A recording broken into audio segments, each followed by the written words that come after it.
할렐루야! 하나님은 살아계십니다. 오늘 우리 심장로님의 간증을 통해 하나님의 살아계심을 느끼죠? 정말 가정에 하나님이 놀랍게 불신자 가정이 다 예수 믿는 가정으로 변화되는 것은 하나님이 하신 것입니다.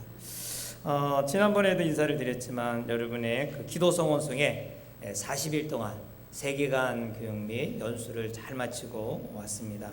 이제 여러분들과 함께 빚진 마음으로 배운 대로 보고 배운 대로 열심히 또 가정교회를 잘 세우도록 하겠습니다. 지난 주일날은 제가 이게 무슨 말을 전했는지 잘 시차 적응으로 참 쉽는 것 같아요. 지금도 아직은 시차 적응이 하고 있습니다. 오후만 되면 좀 졸리고요. 그리고 밤만 되면 눈이 말똥말똥. 또 어제 또 밤부터 지금까지 잘 안 잤거든요. 그러니까 그런 장점이 하나 있더라고요. 그거는 이제 밤에 잠이 안 오니까 조용한 새벽에 여기 혼자 나와서 강단에서 기도하면서 성경 볼 수 있는 게 몇 시간이에요. 쭉 지나가는 동안 새벽 기도까지 또 이 시간을 지내서 그건 또 하나 감사한 것 같아요. 그래서 아무튼 여러분의 기도가 얼마나 놀라운 것을 다시 한번 경험합니다.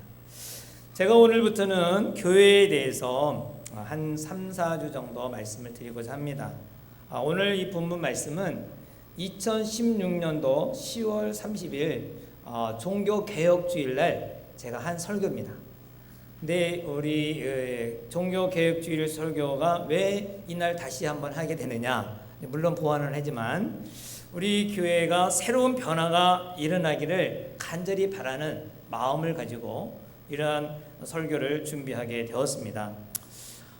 요즘에는 예수 믿는 사람이 참으로 옛날보다 드뭅니다. 우선 국민들이 잘 살아요. 옛날보다는 아쉬울 것이 없죠. 2만 불이 되면 교회가 쇠퇴해진다는 통계가 있습니다. 사회적으로도 또 교회에 대해서 인식이 안 좋다 보니까 교회 나가는 사람도 조차도 조금 멋짓하면서 신앙생활에 좀 부담감을 가지는 사람도 있고 새로운 사람은 더욱 극히 드뭅니다.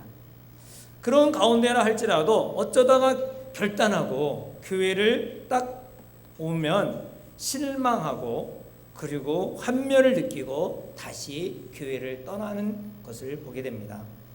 역시 그 교회에서 사랑을 받을 줄 알고 갔지만 기존 신자들끼리만 끼리끼리 놀고 인사하고 새 교회가 가도 아랑곳하지 않기 때문에 여기도 있을 것이 아니구나 이렇게 생각을 하는 것이죠. 그래도 조금 다니다 보면은 또 문제점을 발견하고 결과적으로 뒤로 물러서게 됩니다. 늘 처음에 오는 분들은 이 시각이 부정적입니다. 야, 여기 뭐 하는가? 저 사람은 뭔가? 긍정적인 마음보다는 이렇게 부정적인 마음으로 바라보고 있다가 결과적으로 여러 가지 사건이 교회에 터지는 걸 보면서 또 부정적인 단어를 들으면서 교회를 떠나게 되는 것이죠. 교회에 와서 용서와 사랑을 경험할 줄 알았는데 오히려 교인들이 시기하고 원수 맺고 그런 모습을 보면서 환멸을 느끼는 거죠. 그래서 어떤 분은 에이 교회고 뭐고 하나님도 필요 없고 집에서 예배드리자. 그래서 집에서 가정에서 예배드리자고 한두 번을 드리지만 사실상 예배드린다는 게 쉽지가 않아요. 여러분 가정예배 우리 드립시다 하고 제가 첫 설교가 가정예배 드리자 그랬죠 지난주.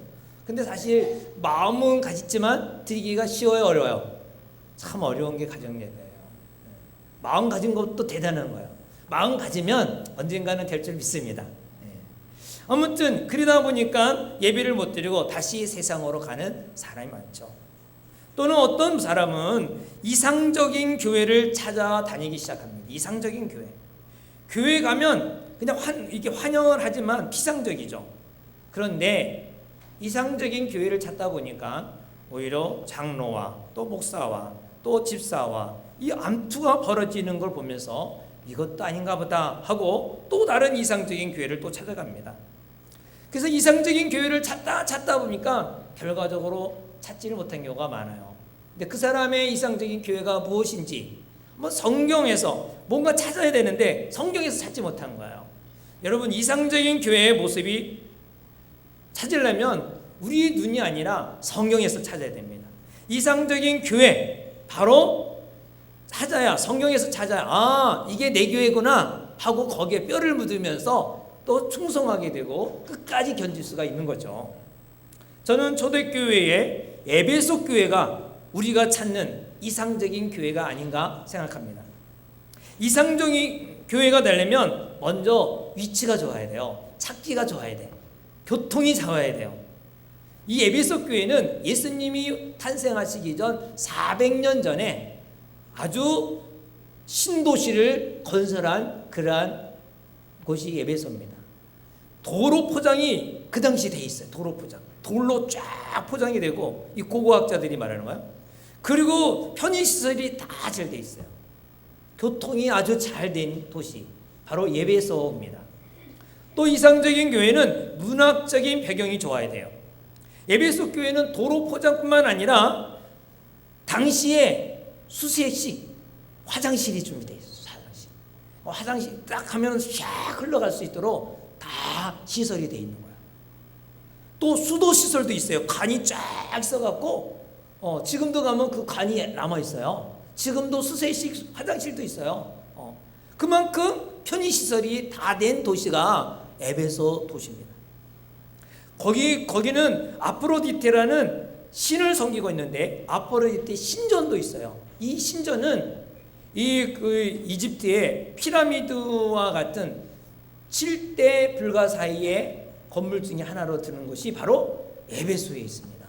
지금은 다 무너져서 기둥밖에 없지만 그렇게 유명한 문화적인 발달된 곳이라는 거죠. 무엇보다 이상적인 교회는 누가 설립했느냐가 중요하잖아요. 에베소 교회는 누가 설립했을까요? 일부 예배도 했는데도 꿀먹은 벙어리였어요. 2부도 역시 속으로만 하시네요. 바울이죠. 바울. 여러분 다 알죠. 아는데 별로 안 하시려고 그러지. 바울이 개척한 교회입니다. 바울이 개척한 교회. 여러분 최고의 사도 바울이 개척한 교회 얼마나 이상적인 교회입니까? 그리고요, 바울은 원래 교회를 세우고는 복음 전하고 교회 세우고는 또 다른 지역에 가서 또 복음 전하고 그 동네에 가서 또 교회를 세우고 계속해서 머물지 않아요. 거의 안 머물러요. 그런데 유일하게 예배소 교회만큼은 머물렀어요.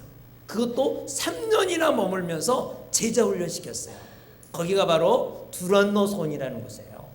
두란노 소원에서 3년 동안 머물면서 바로 제자 훈련시킨 교회. 그게 얼마나 이상적인 교회입니까? 그런데 이 에베소 교회가 이상적인 교회가 될 수 있는 가장 조건을 다 갖췄음에도 불구하고 오늘 본문에 나오는 이 에베소 교회 보면은 우리가 그냥 읽어서 그렇지 깜짝 놀랄 일들이 많은 거예요. 야, 어떻게 이럴 수가 있을까? 한번 다시 소도 되새김을 하면 소화가 잘 되는데, 오늘 이 본문 말씀 한번 다시 한번 읽으면서 25절 한번 읽어볼까요? 시작. 그런즉 거짓을 버리고 각각 그 이웃과 더불어 참된 것을 말하라. 뭐라고 말합니까? 거짓을 버리라. 거짓을 버리라. 여러분, 뭘 잘할 때는 하지 말라고 잘할 때 하라 그러지 않아요. 하지 않기 때문에 하라 그러죠. 공부 잘하는 자녀에게 공부하라 그래요? 공부하지 말라 그래. 잘하 그러지. 막 공부하라는 아이는 전부 다 뭐예요? 공부 안 하는 아이야. 공부 안 하는 아이가 공부 좀 해라. 컴퓨터 그만하고 공부해라. 막 그러죠. 하라라는 것은 안 하고 있다는 것이고, 말라 하는 것을 하고 있다는 거예요. 그런데 예배소 교인에게 뭐 하지 말라? 거짓말 하지 말라요. 예배소 교인은 거짓말쟁이 교인들이에요. 거짓말을 얼마나 많이 했는지 사도 바울이 거짓말 교인 이렇게 좀 하고 있는 거예요. 26절에 보면 또 다시 읽어볼까? 시작.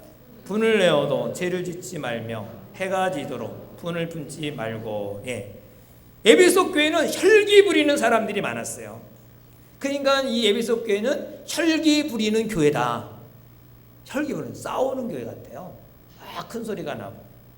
또 28절에 보면 시작. 28절. 도둑질하는 자는 다시 도둑질하지 말고. 여러분, 교인들 가운데 도둑놈이 모인 교회가 에베소 교회예요. 도둑놈이 없다면 멀쩡한 성도에게 도둑질하지 말라고 하겠어요? 분명히 예배소 교인에게 편지한 거니까 예배소 교회에 뭐가 있어요? 도둑놈이 있었다. 도둑질하는 사람들이 있었어요. 또 29절 시작. 무릇 더러운 말은 더러운 너희 입 밖에도 내지 말고. 여기에 쌍소리나 음담 그러한 소리를 말이 많았다는 거예요. 여러분, 우리가 생각하는 이상적인 교회가 바로 이 성경에 말하는 에베소 교회입니다. 에베소 교회. 우리가 생각하기는 이상적인 교회는 거룩한 성인들이 모여서 거룩한 찬양을 하는 그러한 교회라고 생각합니다. 그런데 성경에서 말하는 이상적인 교회는 그런 교회가 없다는 거예요. 바로 예수님이 말하는 이상적인 교회는 죄인들이 모인 곳이다 하는 거예요. 죄인들이 모인 곳이다. 교회가 어떤 곳이냐?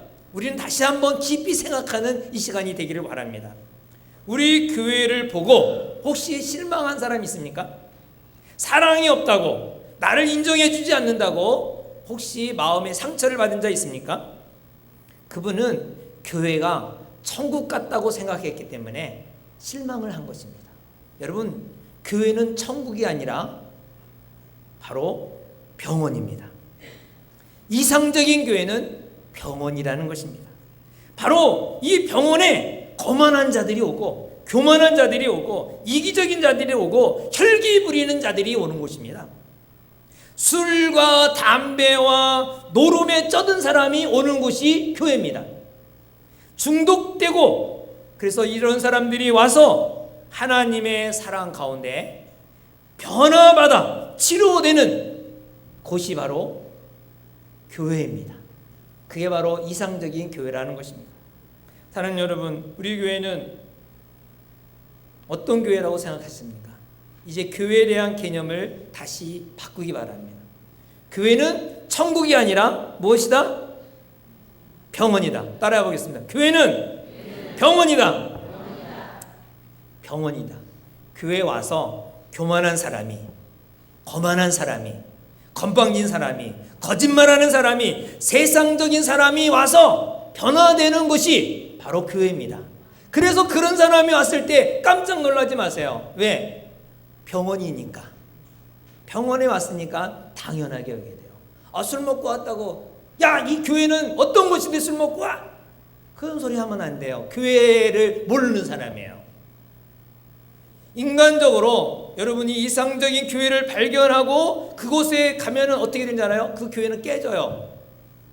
그래서 교회가 어떤 곳인지를 바로 알고 우리 교회는 병원이라는 인식을 다시 한번 갖기 바랍니다. 천국이 아니라 뭐다? 병원이다. 교회가 병원이 되기 위해서는 내가 다른 사람에게 해야 할 일이 있고 내가 나를 위해서 해야 할 일이 있어요. 왜냐하면 병원에 병자들만 모이면 치료가 되겠어요? 치료가 안 되면 맨날 여기 아우성 소리만 나면 안 되잖아요. 병원에 와서 치료받으러 오는 거니까 이게 할 일이 있다는 거예요. 교회는 병원이기 때문에 반드시 거기에 치료가 일어나고 또 그렇게 역사가 일어나도록 우리는 기도하고 또 분위기를 만들어야 될 줄 믿습니다. 그러면 먼저 내가 다른 사람들을 위해서 할 일이 뭔가? 내가 다른 사람들을 위해서, 오늘 본문 32절입니다. 다른 사람을 대할 때 어떻게 해야 병원으로서 치료가 되고 온 사람이 변화가 될까? 32절을 읽어보겠습니다. 시작. 서로 친절하게 하며 불쌍히 여기며 서로 용서하기를 하나님이 그리스도 안에서 너희를 용서한 같이 하라. 교회가 참된 병원으로서 서로 치료를 위해서 제일 먼저 할 일이 뭐냐면 바로 세 가지가 있어요. 뭐예요? 친절한 마음. 친절한 마음. 두 번째 뭐예요? 불쌍히 여기는 마음. 불쌍히 여겨야 돼요. 또 하나는 서로 용서하는 마음. 교회는 이 세 가지를 용납하는 분위기가 돼야 돼요. 친절하고, 여러분 병원 가면 불친절하면 기분 나쁘죠. 많이 아파도. 근데 병원에 가면 친절하면요 얼마나 좋은지 몰라요. 시골 병원에는 할머니들이 좋아요. 할아버지들이. 예, 잘 고치지는 않는데 간호사들이 얼마나 어머니 하는지 굳이 여기 큰 병원 아니고 거기 가겠대. 아니 여기면 바로 낫는데 거기 가겠다는 거예요. 왜? 친절하니까. 친절한 마음, 불쌍히 여기는 마음, 용서하는 마음. 그래야 치료가 일어납니다. 병원에는 서로 잘못을 꼬집지 않습니다. 만약에 병원에 중풍병자가 들어와서 손을 떨고 있는 사람에게 왜 너 손을 떨고 있느냐라고 병원에서 말하지 않습니다. 왜? 그가 손이 떨는 것을 고치러 왔지. 그렇죠? 숟갈질을 막 떨면서 할 때 너 왜 숟갈질도 못해? 라고 말하면 안 되는 것이죠. 몸이 말이 안 들어서 숟갈질도 제대로 못해서 병원에 찾아왔는데 그것을 나무라면은 어떻게 하겠어요? 어디를 가나요? 성격이 모나고 이기적인 사람이 성격을 고쳐보겠다고 교회를 왔는데 왜 너는 성격이 모나냐? 왜 이기적이냐? 이렇게 지적하면 어디 가겠어요? 이기적인 사람이기에 성격이 모난 사람이기에 교회를 왔기 때문에 자기밖에 모르고 성격이 특이할 수가 있어요. 사랑하는 여러분, 병원에서는 아픈 사람이 재구실을 못한다고 나무라지 않습니다. 당연한 거예요. 네. 교회에서 잘못한 사람에게 지적하지 않기를 바랍니다. 병원에서 조금 잘하면요 칭찬을 엄청나게 해요. 수술하고 나서 조금 손가락이 이렇게 움직이는 거 조금만 움직여도 야 아주 칭찬해 잘하고 있다고. 그렇죠? 또 어떤 분은 수술하고 나서 신방 가면은 목사님 방구 나왔어요 그래. 방구 나는 게 무슨 자랑이에요 원래는. 그런데 수술하고 나서 병원이기 때문에 그게 자랑하는 거예요. 지극히 적은 거지만 자랑하는 거예요. 이렇게 병원처럼 교회에서도 작은 것을 칭찬해요. 작은 것을 자랑하고 아픈 것을 건드리지 말고 작은 것을 칭찬하는 거. 이게 병원이 되는 거예요. 치료가 되는 거예요. 변화가 되는 거예요. 한 번도 인사도 안 하고 쑥쑥 지나가는 아이가 만약에 인사를 했다. 그러면 그때 엄청나게 칭찬해야 됩니다. 이제 철들었구만. 그리고 핀잔 줄 것이 아니라 이야 너 진짜 아주 그냥 굉장히 칭찬해 주는 거예요. 한 달 동안 한 번도 나오지 않던 사람이 한 번 딱 나왔을 때 그때 칭찬해 줘야 돼요. 엄청나게 칭찬해야 돼요. 조그마한 것을 칭찬해야 돼요. 아픈 상처를 치료받는 분위기가 되어야 될 줄 믿습니다. 왜냐하면 교회는 병원이기 때문에. 인격이 모자란다고 나무라면 안 되는. 치료받는 분위기를 만들기 위해서는 교회 분위기가 가족적인 분위기가 되어야 됩니다. 가족이 아무리 잘못되고 아무래도 그 가족이니까 끌어안게 되잖아요. 저는 교회에서는 하나님이 주신 직분 부르는 것이 합당하다고 생각해요. 그러나 가끔가다 이 직분 때문에 성도가 외식적이 되고 가식적이 되고 그렇지 않을까 생각할 때도 있어요. 가정 안에서 부르듯이 가족같이 우리 형제님, 자매님이라고 부른다면 얼마나 친근하겠어요. 아버지 학교에서는 모이는 사람 모두를 사회 직분, 교회 직분 다 내려놓고 형제님이라고 불러요. 형제님. 저도 목사인데 나보러 형제님 그럴 때 집사가 형제님 그럴 때 얼마나 좀 당황했는지 몰라요. 맨 처음에. 그러나 자꾸 들으니까 오히려 더 친감이 있고 형제님 그러니까 다 내려놓으니까 얼마나 좋은지 몰라요. 처음에는 어색하지만 자꾸 지나니까 익숙해지더라고요. 아버지께는 사실 형제라고 부를 그 근거가 없어요. 예수의 피로 맺은 형제도 아니고 아니 육체의 그 혈육으로 맺은 형제도 아닌데 단지 하나 아버지라는 단어 때문에 공통 부모 때문에 그래서 형제님이라고 부르니까 서로 가까워지는 아버지끼리 서로 공통 부모가 있잖아요. 그렇다면 교회에서도 얼마든지 형제 자매님이라 부를 수 있는 근거가 있어요.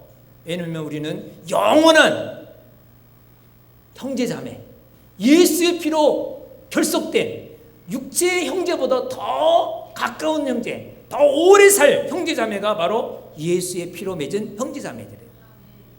여기 앉아있는 여러분들은 영원히 하늘나라 할렐루야. 그래서 가족은 어떻게 부릅니까? 가족 간에 결혼잔치가 되면 친척들이 다 모여서 축하를 해줘요. 식사 끝나고 밥 먹는 데 가면은 음식을 먹죠. 그러면서 부르죠. 아니, 형님에게 박 사장님, 누나에게 박 여사님 그렇게 부릅니까? 박 사장님, 박 여사님 안 불러요. 뭐라고 불러요? 그냥 형님, 누님 뭐 이렇게 부르잖아요. 교회는 병원입니다. 교회가 내가 실수해도 용납해 준다는 그러한 가족 분위기가 있어야 된다는 것입니다. 그러므로 치료 분위기를 만들기 위해서 여러분, 형제님, 자매님 한 번씩 불러보면 어떨까요? 그렇게 하기를 동의하시는 분 아멘? 네, 할렐루야. 옆에 여러분 자매님들, 여성도님들, 뭐 무슨 집사님은 알아도 이름 아는 사람 있어요? 별로 없어요.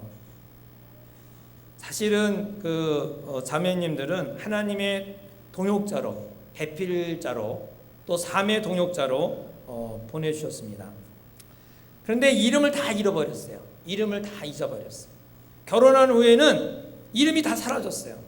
누구누구 엄마, 우리 아내에게는 영광 엄마, 옛날에는 무한댁, 네, 무한댁이죠.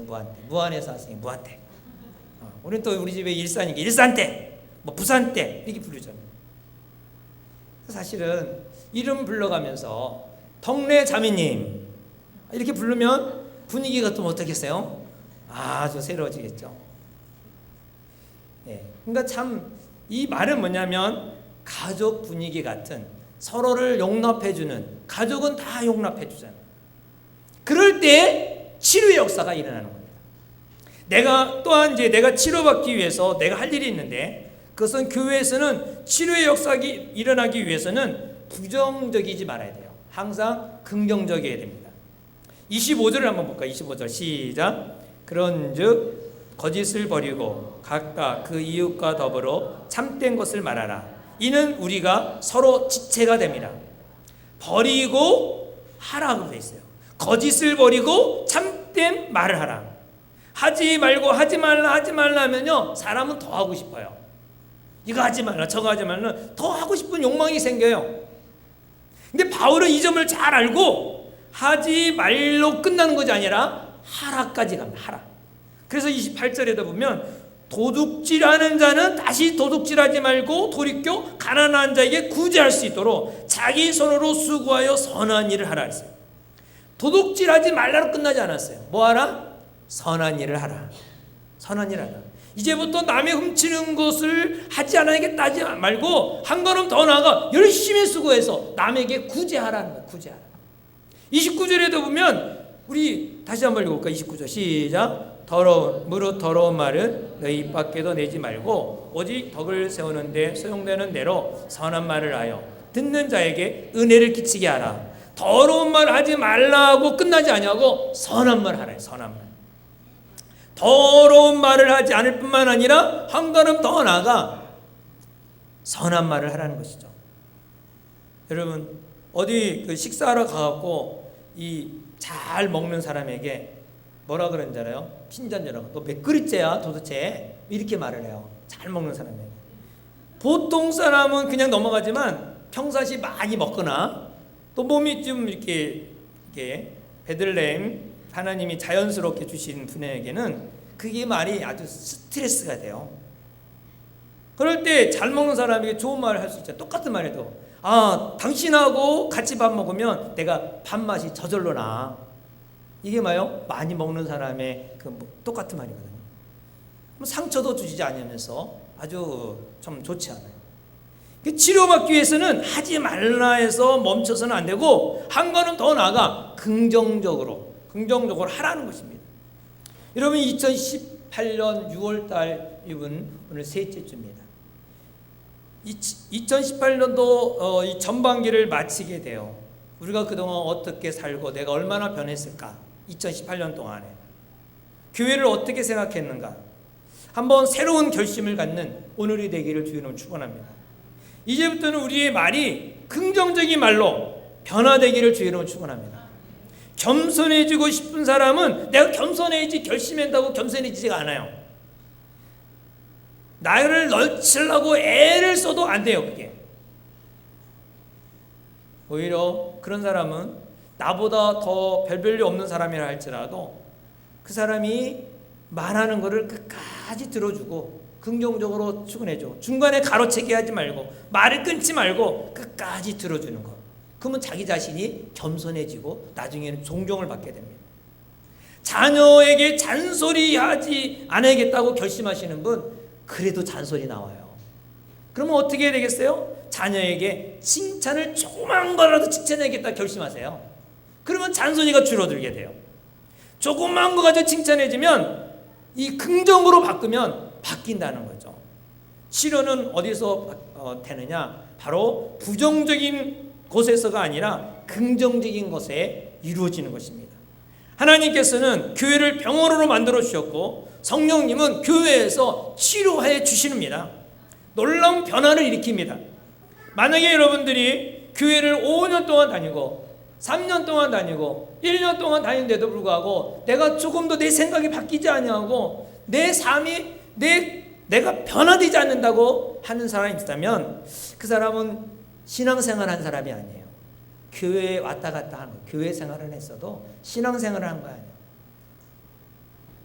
교회의 신앙생활은 한 사람은 교회에 오면 변화가 돼 있어요. 왜? 교회가 병원이기 때문에. 용현동 교회를 정말 치유의 역사가 일어나는 병원이 되기를 원하십니까?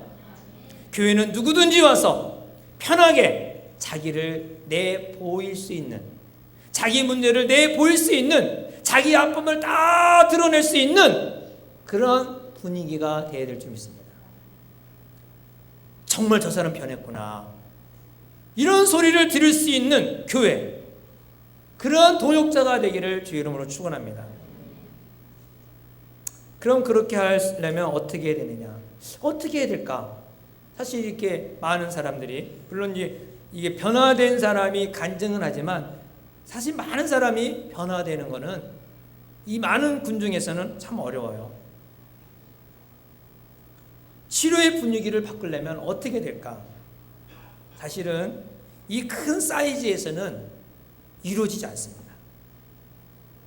진정한 치료는 자그마한 그룹에서 일어납니다. 자그마한 그룹. 치료의 역사가 일어나면 가정 같은 작은 그룹이 필요한 것입니다. 그래서 저는 우리 교회가 작은 교회가 되기를 소원합니다. 작은 교회. 전에는 그전에는 큰 교회가, 큰 교회, 크고 위대한 교회 늘 생각했는데 우리 교회가 작은 교회가 되기 바랍니다. 그래서 작은 단위 교회, 바로 20, 30명 교회. 사람들이 어느 교회를 찾냐? 20, 30명 교회를 찾아요. 사실 그것도 많은 거예요. 바로 8명에서 15명 교회가 제일 적당해요. 그것이 바로 목장이라고 하는 가정교회입니다. 우리 교회는 이미 가정교회라는 이름을 가지고 몇몇 성들이 모여서 목장 모임을 가지고 있습니다. 이 목장은 성도가 떨어질까봐 관리하는 그런 구역 모임이 아닌 것입니다. 서로 친밀감을 유지하기 위해서 개회 모임 같은 교제 모임이 아닌 것입니다. 정말로 치료가 일어나는 작은 교회 모임이 바로 목장인 것입니다. 나의 치부를 다 드러냈고 나의 어려움을 부끄러움 없이 도와달라고 청할 수 있는 교회, 바로 이 목장인 것입니다. 가정교회인 이 목장은 교회로서의 또 역할을 다 감당하는 것입니다. 불신자를 전도하고 그를 섬기는 공동체, 약한 성도를 보고 배울 수 있도록 훈련하는 공동체, 또 외부로는 선교사님을 돕는 선교원금을 하면서 같이 연관해서 선교하는 그러한 공동체, 바로 교회로서의 기능을 다 하는 교회, 바로 그것이 목장인 것입니다. 작은 그룹에서 치료가 놀랍게 일어납니다. 사실 그리스도인들이 이웃을 사랑하겠다고 마음은 결심하지만 구체적으로 사랑을 어떻게 해야 될지 알 수가 없어요. 어떻게 해야 될까 고민해요. 또 찾아보면은 또 많아요. 그런데 그걸 다 할 수가 없어요. 그래서 그냥 구제연금 정도 이렇게 내고 끝나죠. 여러분, 우리가 모이는 6명 내지 15명의 정도의 목장에서 모이면 거기에 충분히 사랑할 수가 있어요. 사랑의 대상이 확실하고 사랑의 대상이 구체적이가 됩니다. 거기 무엇을 사랑해야 될지, 무엇을 해야 될지 나옵니다. 어떤 목장에서는 목원이 아플 때 협력해서 병원에 입원해드리고 병원에 가서 신방 가고, 그 사랑 아니겠어요? 그리고 목원의 필요를 채워주고, 그걸 다 거기에 목장 안에서 다 아니까 충분한 사랑을 할 수 있는 곳이죠. 목장이, 이런 목장들이 여기저기 모이다가 주일날 이렇게 연합 목장으로 예배를 드리는 것입니다. 그래서 교회에 와서 자기의 그 사역을 감당하면서 이럴 때 교회가 소문난 교회, 야, 저 교회는 사랑이 많은 교회다 라고 나오는 거예요. 방해 요소도 많이 있겠지만, 그러나 그래도 우리 맥교회의 이 목장들을 보면은 얼마나 잘하는지, 어제도 이렇게 와서 막 찬양 준비도 하고, 또 나가서 전도도 하고, 또 와서 또 기도회도 하고, 또 가서 뭐 이렇게 목자가 또 막 가서 식사 대접도 하고, 이 목자들의 그 아름다운 모습, 사랑의 공동체. 그래서 저는 이 보면서, 야, 얼마든지 우리 교회가 이 목장이 잘 되고 있구나, 또 잘 될 수 있구나. 할렐루야. 잘 될 줄 믿습니다. 이렇게 목장에서 구체적인 사랑을 하다가 보면 막 모여요. 사람들이 자꾸 모여. 너도 나도 불신자가 자꾸 오게 되는 거죠. 왜? 사랑을 받으니까. 많으면 한 15명 되면 또 이제 분가를 시켜서 또 소수를, 왜 많으면 사랑 다 못해요. 많으면 다 사랑을 못해줘요. 정말로. 이 소수를 열심히 사랑하는 거야. 뜨겁게 사랑해주는 거야. 그래서 이 소수를 뜨겁게 사랑할 때 사랑의 대상이 분명하고 아름다운 공동체가 되는 거예요. 일반적으로 사랑을 추상적으로 생각하기 때문에 실천하지 않아서 신앙의 생활이 변화가 없는 거예요. 옛날이나 지금이나 교회는 왔다 갔다 하는데 사랑하지 않는데 어떻게 변화가 되겠어요? 여러분, 사랑하면 얼굴이 바뀌잖아요. 사랑하면 얼굴이 뽀얘지고 화장빨도 잘 받고, 사랑하면요 벌써 달라져. 사랑하는 처녀들 보면은 벌써 얼굴이 달라지잖아요. 야, 요즘에 사랑하냐? 누구? 얼굴이 싹 바뀐 거예요. 달라요. 목장에는 사랑의 대상이 있어요. 만약에 목장에 있는 몇 사람에게도 사랑하지 못한다면 어떻게 전체를 다 사랑하겠어요?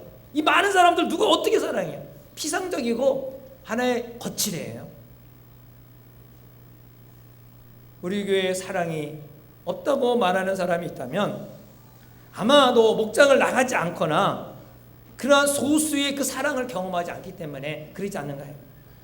충분히 우리 교회는 사랑할 수 있고 사랑받을 수 있는 장소가 있어요.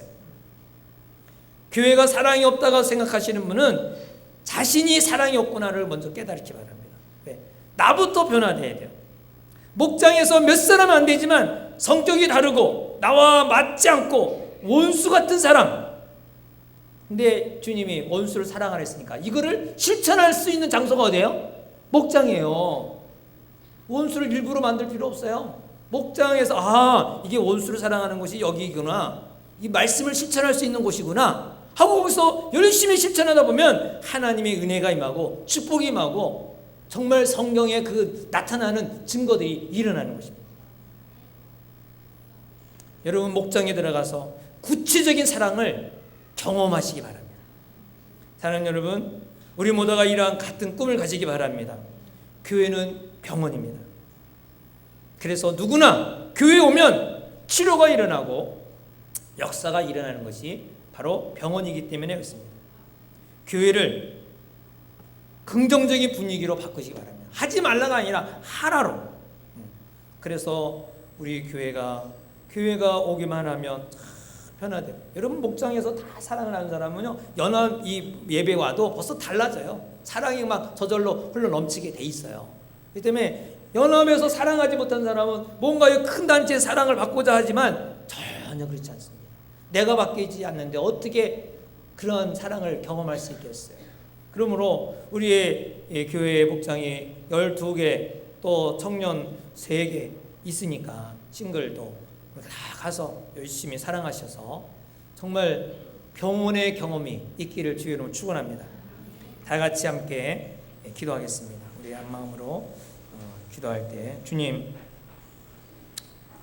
사랑이 없음을 용서해 주시고 남에게 사랑받기만 하려고 하는 우리 마음을 이제는 사랑할 수 있는 긍정적인 사람 되게 하여 주옵소서. 용납할 수 있는 사람이 되게 하옵소서. 친절한 사람이 되게 하시고 긍휼히 여길 수 있는 사람이 되고 받아들일 수 있는 그러한 내가 되게 하여 주옵소서. 오늘 이 교회가 병원으로, 정말 잘 아름다운 병원, 치유가 되는 병원으로 우리가 내가 할 일 무엇인가를 좀 생각하면서 바뀌는 시간이 되도록 다 같이 함께 기도합니다.